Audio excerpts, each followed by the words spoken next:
It's always such a pleasure to talk to you. Before we get into what the future may hold, really want to know how you would assess your 2023.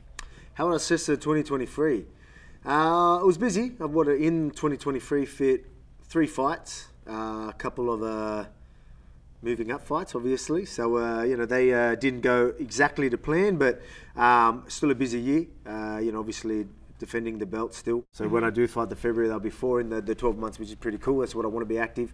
But yeah, I still think it was great. Obviously, again, the last one didn't go exactly how we'd like, but hey, that's a risk you're willing to take, especially when you're chasing greatness and doing things that probably not many people would want to do, but I want to do them, and it doesn't pay off every single time. Well, you're Alexander the Great for a reason. Yeah, exactly right. You say that word risk. How do you evaluate risk versus reward, especially on things like that last fight that you took, or the first fight with Islam where you decided to move up and challenge yourself? Mm-hmm. How do you weigh the pros and the cons in those scenarios? Yeah, trying to weigh it up. For me, I guess I'm pretty game where I'm just always going to believe in myself, even when I think that it was always going to be a tall ask. I knew that. I know that you're going to know better camps and things can definitely make things easier, but I still look at it at this could happen, ways of winning and how, and it can be done. If there's it can be done, I'm going to do it. It's literally and I'll chase, even if the percentages are going to be a bit lower, I'll chase that can be. I think I can move up in multiple divisions and believe I can beat some high-level guys at these much higher divisions.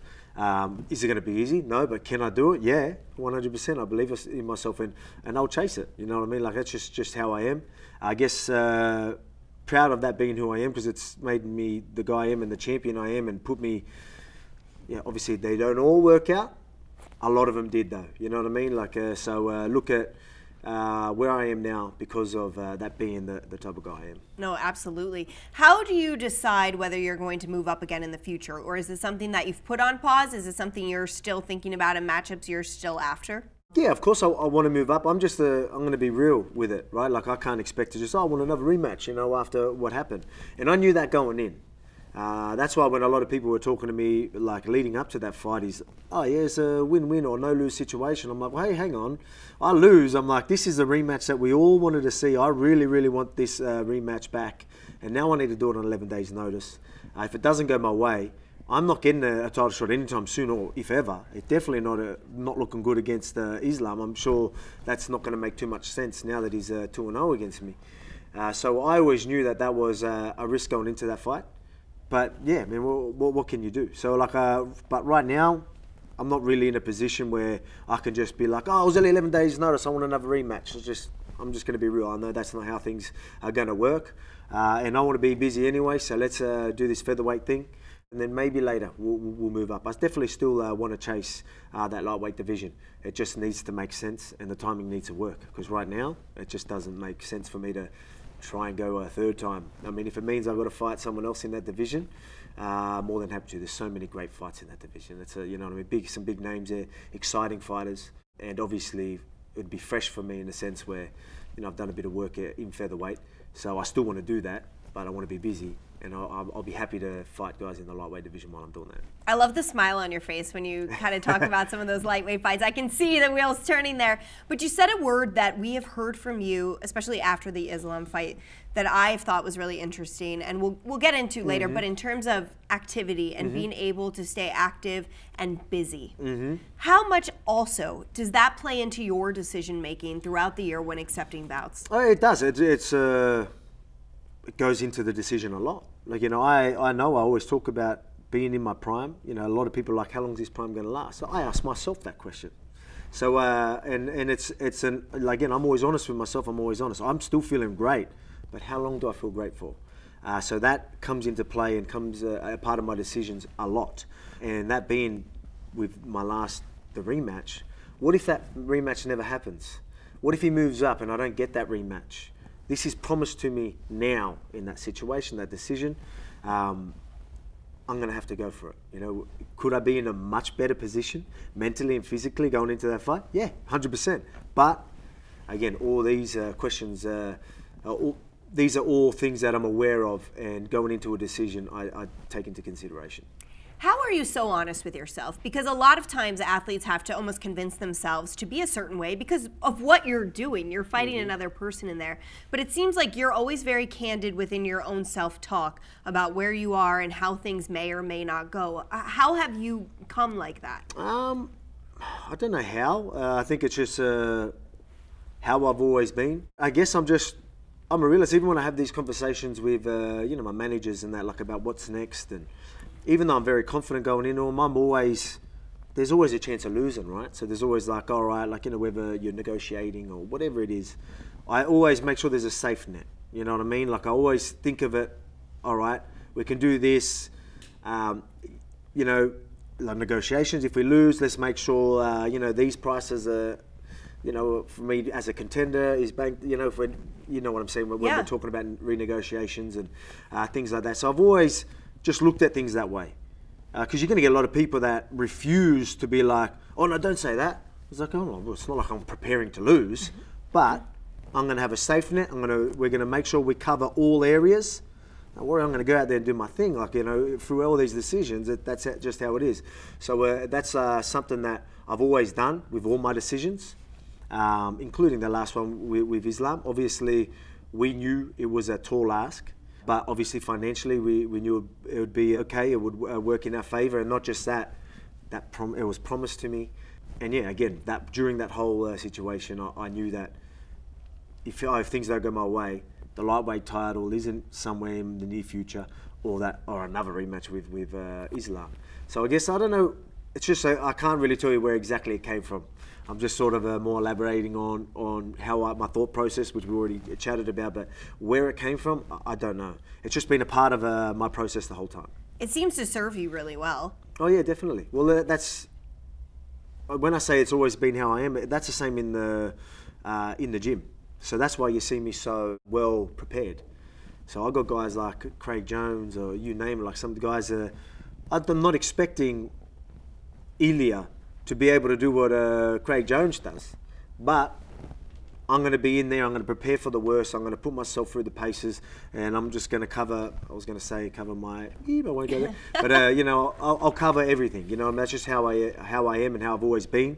And yeah, so in preparations, I do the same thing. I prepare for the worst, even if I think that it won't go down that road. Even if I think I'm just going to outstrike him, he can't take me down, whatever.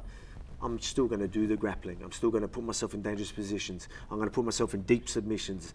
Everything. Even though I know that I'm quite confident they won't put me there, but I'm going to cover my. I won't say it again, but I'm going to cover my. Cover my ass. I'm going to cover my ass. I'm going to make sure I'm prepared and ready for it. So that's just how I've always been.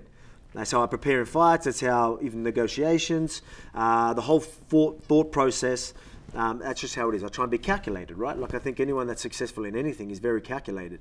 Business, I mean, you want, obviously, we've got goals, we want to be positive, it's going to be here, but we need to make adjustments if things don't go there, or we need to be prepared if things don't go that way. That's just how I process things, and I think it is a good thing, and it's a thing that I think a lot of people should be able to do. And I'm confident with it. Like, I'm happy to have them conversations. Oh, if I get here, it's like, no, you won't get there. Well, if I get here, don't worry, it won't happen. But if I get here, this is what we'll do. That's just how I am and how I've always been. And you are the king of the featherweight division. And you mentioned your next opponent, Ilia Topuria. But before we get into Ilia and the matchup specifically, what are your thoughts on your invincibility at 145 and just why you are the king and why you hold that throne there? It's just my preparation. Like, I'm more excited to always learn. I got drive. I feel like I've got more drive than these contenders trying to chase me for the belt. I'm very passionate about what I do. I think that's all a part of it. The fact that I used to be a lot heavier. The fact that I've always been competing against people a lot bigger than me. I've got guys that are some of the best in the world in multiple divisions heavier than me. And these are the guys that I'm getting used to. And then a featherweight comes along. You know what I mean? I don't need to, say that. So I'm not knocking them. It's just, I'll put myself through the paces against some of the best in the world, guys that are much bigger than me, and I'll make them put me through them, and they do, and I'm fine with that. We shot a lot of film today, and I was in a lot of bad positions. You know what I mean? And I'm happy to do that. A lot of people won't put themselves in that position. They're going to try and take rounds that they know they're going to win, that they feel a bit more comfortable. I'm never looking for that. I'm always looking for the harder rounds, the people that are going to put me in worse positions, because the more and more I do that, the more invincible I feel, especially at featherweight. And you're undefeated in the United States, so it's not just putting yourself in bad positions in practices, but also in positions that maybe other people who lived in Australia wouldn't necessarily want to put themselves in. But what is it about how you've learned to navigate the travel, the media obligations, the time changes, all that encompass training and traveling to the United States for a fight? You've conquered it. Well, it is a part of the process. I know that. It's a huge part. Yeah. Like I guess I'm experienced in it, in the sense that I've done it a few times. I've had to travel across the world quite a few times against hometown favourites. I've been booed many times, like you name it. I've been through it all, and I rise to the occasion every single time. I don't ever let it get to me. I've got a job to do. I treat this like sport. People look at it as fighting. I look at it as a sport, and I'm very calculated in what I do, and that is inside and outside of the octagon. And like you said, them challenges, I don't look at it as like, oh, I need to do all this. You know what I mean? I'm like, yeah, maybe now if I can avoid it, I guess I can, because. But I'm glad that I always put myself in their positions and try to chase it, like fighting Aldo. In Rio, you know what I mean, just so I could get the title shot, things like that. Like I'm very proud and glad that that's who I was through the process, because it made me be able to deal with quite a bit, especially when it comes to UFC. No, you should be incredibly proud of all of that. Like I said, you're facing Ilia Topuria. He is your next challenge. He looks to take that featherweight title off of you, and he seems very confident in the lead up to this. I mean, he said things like, Alex doesn't stand a chance. When the eye roll kind of tells me everything I need to know, but I mean, how do you view his confidence and where he is at right now with this opportunity that's in front of him? Look, man, it's good on him in a sense. You've got to be confident. You've got to back yourself. The only thing is, we'll see how confident he is when he starts. Well, let's see if I plan on doing what I do in February. You might see a bit of change in his tone after that. He hasn't had someone to do that to him yet. But that's why I believe that he'll be getting taught a lesson, maybe a bit of humbling. Maybe he's a good kid, but he is definitely confident, cocky, I would say. Some people may say it's a little bit delusional. I've said that myself. But again, sometimes you need to be delusional. As long as if you're going to believe that, look, there's believing that stuff, but at least preparing, as long as I said, like I believe that I can beat anyone, like on 11 days notice, you're flying across the Abu Dhabi, I believe I can do it, but I'm going to put the work in regardless. I don't care how easy I think it is, I'm always going to prepare. I'm going to prepare for the worst. So I don't mind me, so people can say I'm delusional, but I know that I'm going to do everything I can to back that. Maybe he is, I don't know. Again, it definitely can be a positive to be that confident. But at the same time, if he's used to just being the hammer, he's going to crumble, and you could see him crumble pretty easily in February. And that's what I plan on doing. I plan on showing him that I am the king of this division, and I've been for a long time, and that's it for a good reason. And I plan on reminding everyone of that February 17th. And a good learning session for him, I think. What do you think? He's young, he will learn from it, and we'll see what happens after that. What do you think of his resume thus far? Look, he's fought some all right competition, but yeah, the resume doesn't back his confidence, right? So when you start, put it this way, if he starts getting more top 5 or champions on that list, all right, now there's some credibility behind your cockiness or whatever it is, but he hasn't proved that yet. Look, he can try and prove it on February. I don't think he's going to be proving his point. I think I proved mine. And again, he'll be humbled, and you won't hear him talk like that after that anyway. But he's 15-0. He's a 15-0? Or something like that. Like, it's an impressive record.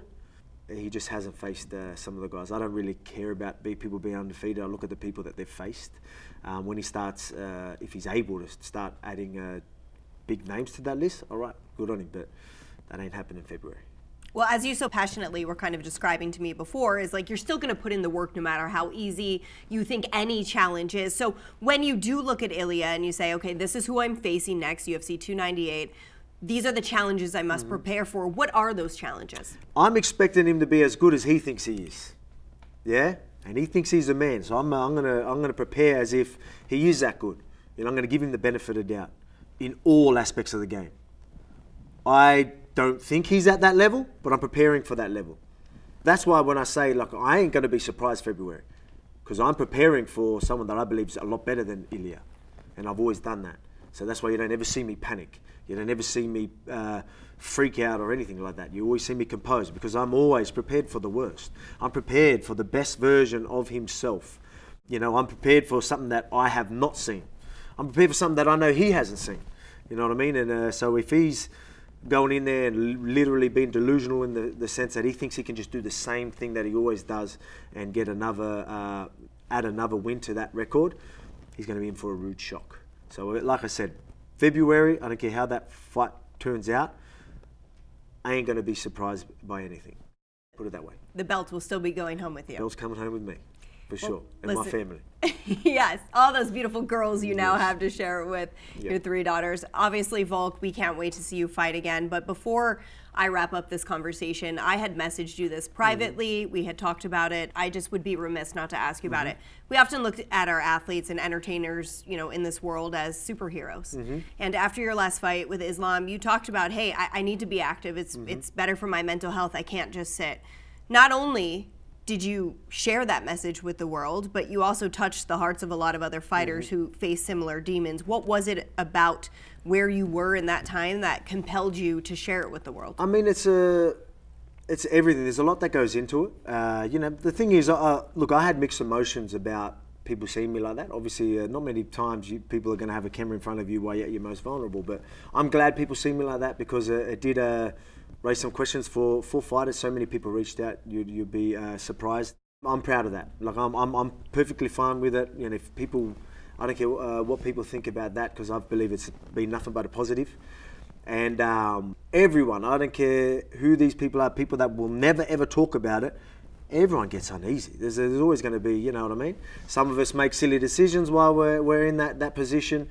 Obviously, for me, you know, it wasn't that bad, but I mean, it was, you know, I wasn't exactly the guy that I've always been. You know, I wasn't that the disciplined guy that I always was. There was a bit going on, you know, surgery, new bubs. I'm trying to be the best father I can. And at the same time, I've got a career that, as we touched on earlier, I'm in my prime. How long is that lasting?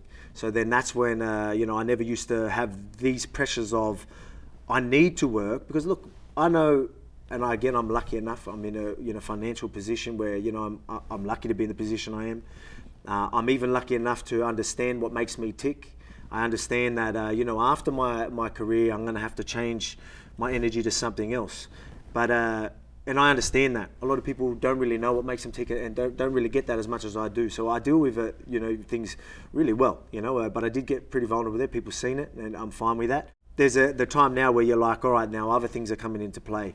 The injuries, the timing, in my prime, you know, I want these rematches. I want, you know, so much happening. You know, maybe drinking a little more than you want, and again, you're just not that disciplined guy that you usually am. So it was just, that's what it was. I think straight after the fight, you've seen someone that was, you know, a little vulnerable, wasn't the disciplined guy that he usually is, and what I pride myself on being. And you know, I say that, you know, especially then, I thought I made a bad decision while I was under them circumstances, and then that's why you see me sort of like that. But it wasn't just that. Like, I'm glad of the decision I made to take that fight. I'm just probably a little more disappointed of the timing, of like where I was just in that short amount of time. Because you know, I wasn't in the gym as much as I'd like. You know, I was heavy, and I was heavy for a reason. And yeah, so I wasn't ticking the boxes like I usually am. And you know, and that made me a little uneasy. And then the timing of the fight, I thought was, oh, this is meant to be. This was, you know, snap things into gear for me. You know what I mean, and whatnot. And it didn't work out that way. And then you've seen me come to realizations of all that, obviously being concussed, and you know, I just got knocked out. So it's you know, it was pretty crazy. But again, I'm glad people see me like that, because it touched a lot of people. There's so many people that reached out, from not only athletes, from all parts of life, successful, you know, you name it. But you know, I'm not going to mention names, but it was pretty incredible. So I think it was nothing but positive feedback, and yeah, I'm proud of that. And if anyone thinks that's weakness, watch what happens February. You know what I mean? The best part about this, people got to see that. and people get to see the bounce back. People get to see, like, yeah, how I was vulnerable, got knocked out. You know, there's going to be questions, is Alex there going down here, whatever it is. What's my bounce back? You know what I mean? Now you could be, you know, when people are, you know, feeling a little uneasy and whatnot, just be like, you know, you'll pull through, stay strong. You never know what's around the corner. And I'm going to show that on February. We can't wait to see it. Well, once again, I just commend you for speaking about it, especially men's mental health is not addressed nearly as much as it should be in an individual sport with a fan base that is as passionate as ours. It can be incredibly difficult. So to make your colleagues also feel like they are not alone, and to let the world know, whoever may be watching, if they're struggling as well, that it's okay. If Alexander the Great feels that way, then it's okay for them too as well. I just want to commend you on all of that. I can't wait to see the bounce back. I can't wait to see the smiling faces of your 3 girls after you win once again. Alex, best of luck to you. Thank you so much for your time. Thank you. I appreciate it. Appreciate it. Thank you.